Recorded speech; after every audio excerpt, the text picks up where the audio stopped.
area right here. The only thing that's not up there will be a large badge up there when we're done. It just hasn't come in yet. But this is where you essentially will meet with Yolanda for any kind of press-related items. This room can hold up to roughly 90 people, and we have more chairs. We have storage for additional chairs if we need to. It also offers flexibility. If we need to bring in tables from other areas, we can bring in tables and chairs from the different areas as well. All right, the next part of it is we're going to go into Yolanda's area, so you can see where the public information is, and then we're going to go into the classrooms and the emergency operations center. Sorry.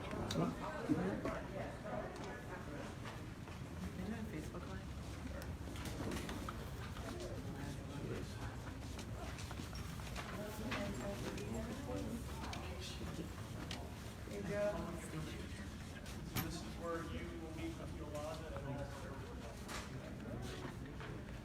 this will give you an idea. Guys, we're doing a tour of the new St. Petersburg Police Department, so bear with me. The personnel that work here with her. Put me on TV. It's Paul Lamison. He's shooting for.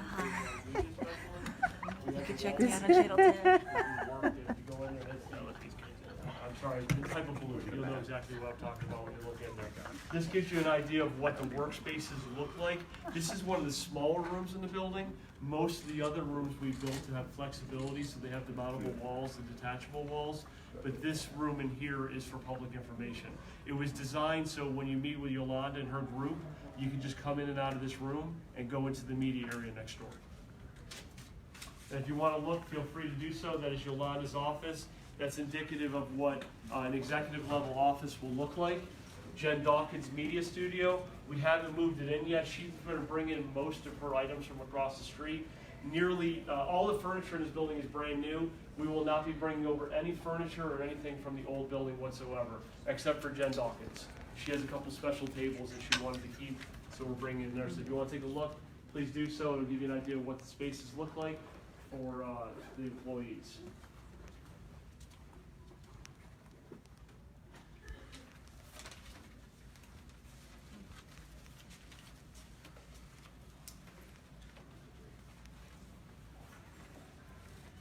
And if there's an area you'd like to see afterwards, they do want me back, have you back at 9:45. We'll gladly run you back to that area. If something piques your interest, we'll try to address that as well. All right, we're going to head down to the Emergency Operations Center and the training rooms.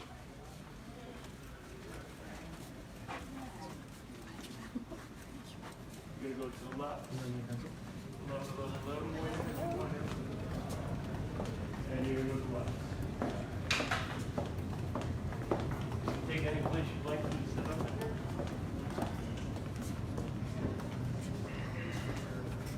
You can set up anywhere you'd like, and I'll explain the purpose of these rooms. They feel vulnerable. When you walk into the lobby, you're literally under that wing, so you feel that sense of protection. The idea is that the police department protects beautiful. and nurtures the community. So to give everyone an idea of what this area, these are training classrooms, and this is the Emergency Operations Center.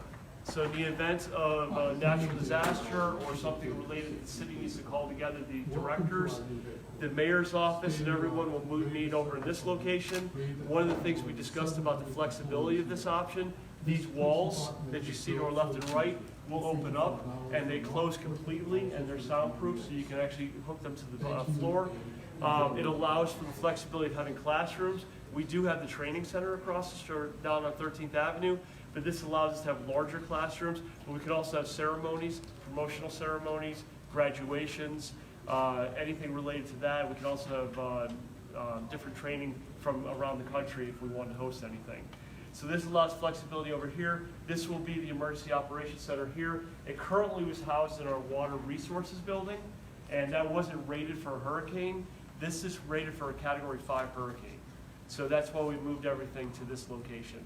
So this is the Emergency Operations Center to our left, and then the conference room is for the individuals that will participate in that as well. So take a look over here, and then you can take a look to see how it looks in the conference room as well. The hyper boards are on each end. They are essentially a number of different televisions. They are there for emergency situations or for training. So you can set up all the different news outlets if we have a hurricane and be able to see the different areas of what we have. We do have 3 generators on site. They're in the central energy plant that is out back. So it has the ability to run the building and not have any issues.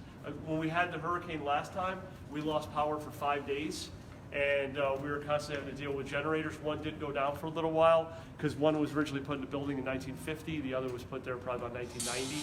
So these 3 are brand new. So we'll head over this way to the conference table.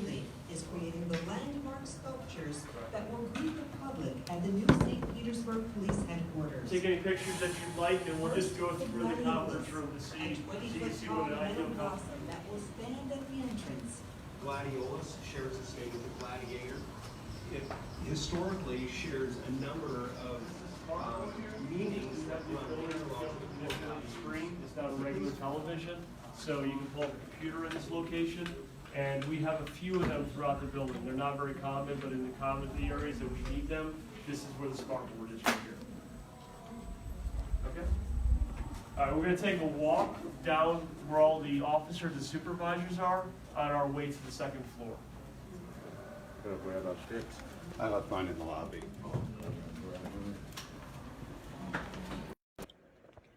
So if you're just tuning in, we're getting a tour of the St. Petersburg brand new police department. So I'm going to turn this back around as we continue to do the tour. Mike Boston, Assistant Chief. So we are going to walk down this way. This is where uniform division is. The building is set up really into 3 different areas: the uniform division, the investigative division, and the administrative division.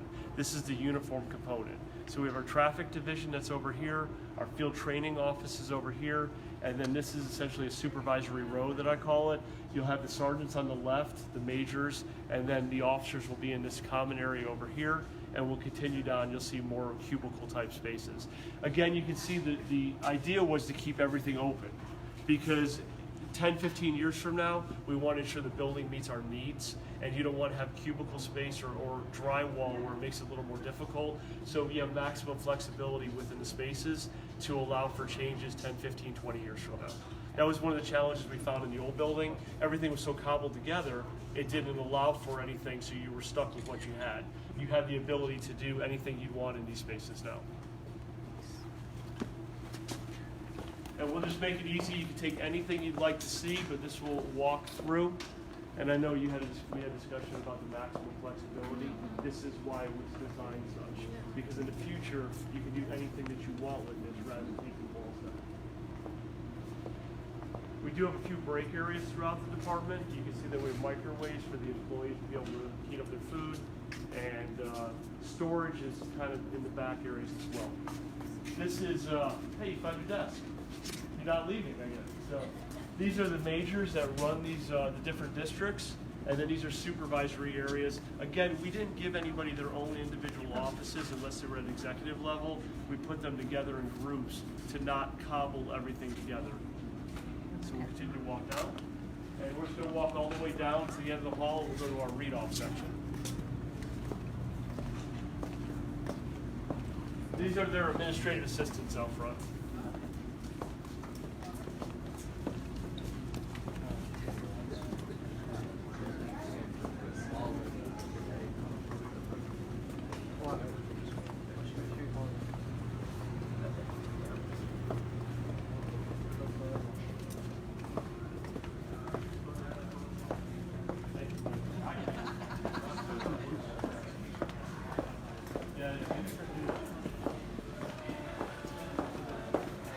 So this is our read-off room. You're more than welcome to go in or take pictures from outside. This is where we do roll call. So when the officers arrive, they at the different shifts, at the different times of the day, they'll come to this location, they'll meet with their sergeants. The sergeants sit on the desk up front, the lieutenant gives the read-off. All uniform officers meet here. Some days we'll have up to 5 read-offs, and they'll come to this location as a group, and then they can go out on the street and handle calls.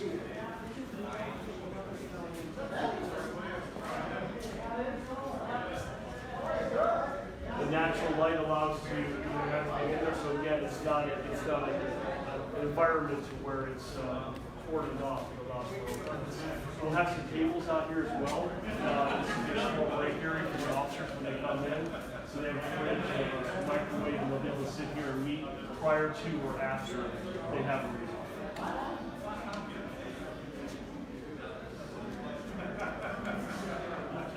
So we're going to go to the right.